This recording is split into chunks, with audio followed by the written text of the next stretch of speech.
متاكده ان مفيش حد هيدوق الحواوشي بالطريقه دي في البيت ويفكر ياكله من بره تاني. النهارده بقى هقول لكم على طريقه للحواوشي بخلطه رهيبه طعمها يجنن وريحته هتقلب كل البيت. هعرفكم كمان ازاي تسووه من غير فرن للناس اللي ما عندهاش فرن او مش بتظبط التسويه بتاعته في الفرن، وبرده هيطلع مقرمش من بره ومن جوه اللحمه تكون طريه وجوسي وطعمها يجنن. لخلطه اللحمه بقى هنحتاج كيلو الا ربع من اللحم المفروم الاحمر وعليه ربع كيلو من الدهون، يعني كله على بعضه كيلو الا ربع احمر مفروم وربع كيلو من الدهون. هحتاج عليهم 3 حبات كبار من البصل مبشورين او مفرومين في الكبه، زودت كمان فلفل اخضر واحمر مفروم ناعم. ونيجي بقى للتوابل اللي هتديكم طعم للحواوشي رهيب وريحه تجنن. معلقه صغيره من الثوم والبصل البودره، معلقه صغيره من توابل اللحم او السبع بهارات، نص معلقه صغيره من الكباب الصيني المطحونه ناعم، ونص معلقه صغيره من الكزبره والكمون، وطبعا معلقه كبيره من الملح والفلفل الاسود. هنبدا بقى نخلط كل المكونات دول مع بعض كويس بدون عجن، مش محتاجين نعجن، احنا مش بنعمل كفته، يعني في الكفته بنعجن كتير علشان الانسجه تتداخل، هنا مش عايزين ده تماما، يا دوب بس كده بنخلط المكونات مع بعض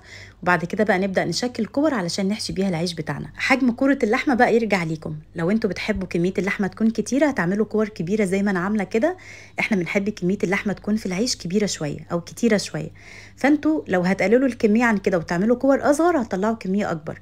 انا عملت 7 ارغفه حجمهم الكبير، لو انتوا قللتوا كميه اللحمه ممكن يعمل معاكم من 10 ل 12 رغيف كمان. وطبعا حواوشي مصري يعني عيش بلدي، عيش بلدي بالرده بتجيبوه من اي مخبز او اي فرن وتقولوا له عايزين عيش للحواوشي، بيديكم عيش لونه فاتح من فوق ومش واخد تسويه كامله، يعني مش واخد لون جامد من فوق او لونه غامق، فده يستحمل معاكم تسويه الحواوشي وياخد معاكم لون حلو قوي بعد التسويه.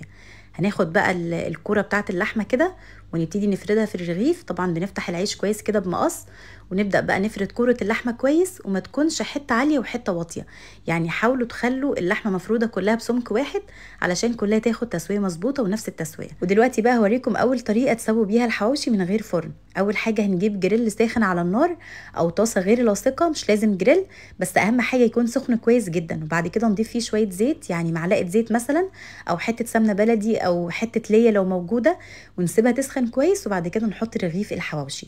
هياخد على كل جهه تقريبا 5 دقايق، بس خلال ال5 دقايق دي بنقلب كذا مره، يعني ما تسيبوهوش ال5 دقايق متواصل كده على كل جهه مره واحده، لا قلبوا كل شويه علشان ايه؟ ياخد تسويه حلوه وياخد كمان لون حلو. انا سبته 5 دقايق، واهم حاجه النار تكون متوسطه، ما تبقاش هاديه وما تبقاش عاليه علشان تتاكدوا ان اللحمه استوت كويس. تاني طريقه بقى هي التسويه في الفرن. باخد ارغفه الحواوشي كده على صاج او على صينيه وبحط تحتهم ورقه زبده لو موجوده، لو مش موجوده عادي خالص. هنحط ارغفه الحواوشي كده على طول في طاسه مدهونه بزيت مثلا، وندهن الارغفه نفسها من فوق ومن تحت بمعلقه سمنه او زيت، وبعد كده ندخلهم فرن ساخن على حراره 200 الرف الاوسط، والنار تبقى شغاله من تحت ومن فوق. هياخد تقريبا من 20 ل 25 دقيقه ويبقى استوى واخد اللون الحلو ده، وكمان اللحمه تكون مستويه كويس جدا من جوه.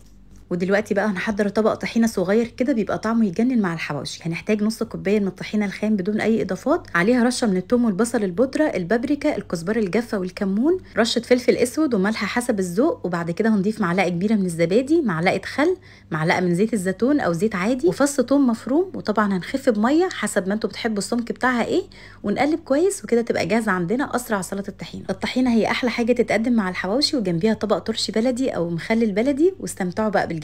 دلوقتي بقى هوريكم الحواوشي بتاعنا من جوه بعد التسويه. شايفين واخد لون يجنن ازاي؟ ده كده الحواوشي اللي احنا سويناه على الجريل من فوق بدون فرن، واخد لون يجنن ومقرمش جدا من بره، ومن جوه اللحمه مستويه جدا، وزي ما انتم شايفين اللحمه ما كشتش خالص، وعلى الرغم من ان احنا مكترين اللحمه وسمكها تخين الا انها مستويه كويس قوي.